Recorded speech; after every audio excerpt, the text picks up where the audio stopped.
Tom Brady and LeBron James have something you don't fucking have. That's talent. As far as like, everyone at the top is on something. Okay, but even with that, how many LeBron James are there? There's one.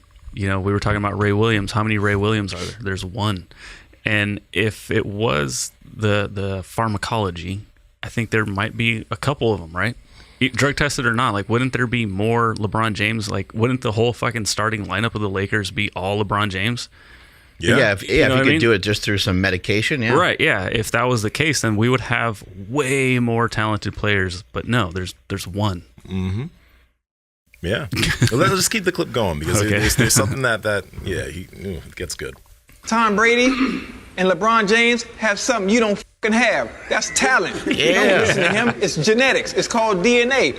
You don't have it. And that's okay. Don't let him fool you thinking what you put in your body is going to make you fucking great. Because I'm going to tell you right now, it's not. But what you can do is live a happy life doing what you want to do. Because if you believe in God, when it's time to go, you're going to go no matter what the fuck you eat.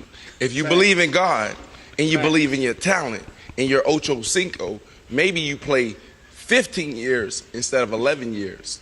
Believe in science and not Ocho. Time is of the essence. He's reaching now. Time is of the essence. And God said at year 11, this ain't for you no more, which is why I am where I am today.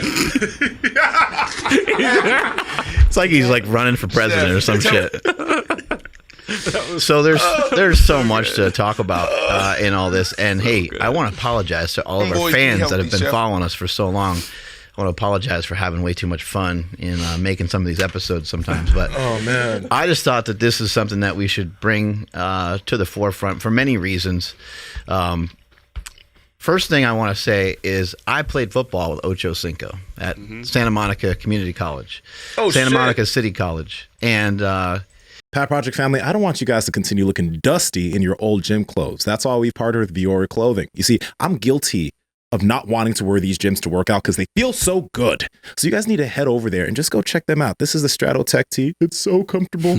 Let me just let you guys out. Andrew, how can people get it? Yes, guys, you guys got to head over to viori.com/powerproject. VUORI.com/powerproject. Links to them down in the description below. Let's get back to the podcast.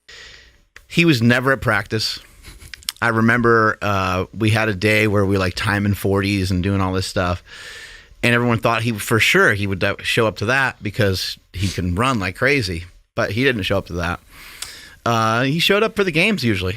That's usually when he was there. And the coaches would tell him like, hey, man, When you say usually, you mean he wouldn't show up to some games? For the most part, he was at. I believe he was at most games, but I think there might have been a away game or two. Anyway, when it came time to play, he not only played, but he was like one of the best players on the field. And the reason why I say not necessarily the best player on the field, because Steve Smith was also on the same team, and Steve Smith is a Hall of Fame wide receiver. But when he did show up, when Ochocinco showed up, he played football and he went hard. And when he did a pass pattern or something, he ran it like something you never seen before. And he ran way faster than everybody. I believe there was a time where he did show up to get timed in the 40, and he ran like a 4.4. I never saw any training. I'm not saying that he didn't train at all, but we were all in the weight room together working out all the time, doing, stiff leg deadlifts and leg curls and things that are supposed to encourage you to be able to run faster, or are supposed to be things that help you run faster. But the fastest guy on the team was never part of that. And I don't know his background 100%. I don't know how much sprinting and how much whatever he did, but it's very clear there's, even aside from whether he played soccer when he was young and so forth, which I'm sure he probably did. He's probably always very active because he's very, very lean. There's a huge genetic component to it. I mean, he looks like a sprinter. He looks great. He's in amazing shape. He still looks like he's 25 years old. And he still battles people sometimes. He's like, yo, try to cover me. And he will get with like a current NFL cornerback, and he'll put some pretty good moves on him and stuff like that. So sometimes there's a genetic component to some of this stuff that is It's just not something that you can even figure out how to get to. But again, you can always get better than wherever you currently are. And when you get better, you can even get better than that. With everything we're about to talk about, I want to kind of put emphasis on something that Mark mentioned earlier in the episode. It's that at the end of the day, with everything we're doing, with everything we talk about as far as fitness and getting better and getting stronger, gaining more muscle, losing body fat, understand that at the end of the day, it's as cheesy as it sounds, it is you versus who you were yesterday, right? Are you personally getting better?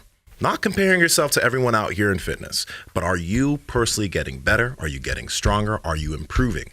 If you are, you're going down the right road. Don't be comparing yourself to everybody else who may have more or less results than you.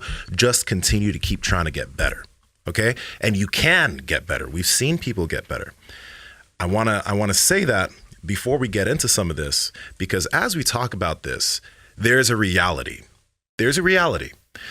When people make content in fitness, a lot of people are talented when it comes to being able to gain muscle, when it comes to getting strong. They train hard, but there's a genetic component of talent that they have. The reason why they're so good isn't just because they've worked hard. It's because they've worked hard, but they had a propensity for something. It's like, ooh, wow, I'm really pretty good at this muscle gain. I'm really pretty good at this strength stuff, right? Oh, like I can training, I can get pretty fast, right? So they not only is there a component of they're training really fucking hard, but now they have this thing called talent. And like Ocho said, they also have this genetic component. They didn't pick their parents, but their parents, that was a good set of parents to have for what they're currently trying to do. Hey, little mama, let me whisper in your ear. Like, comment, subscribe to the channel because we continue to bring you peak content on this channel. Obviously, you guys are here. You guys have watched the whole video. So like, comment, subscribe. All right. See you later.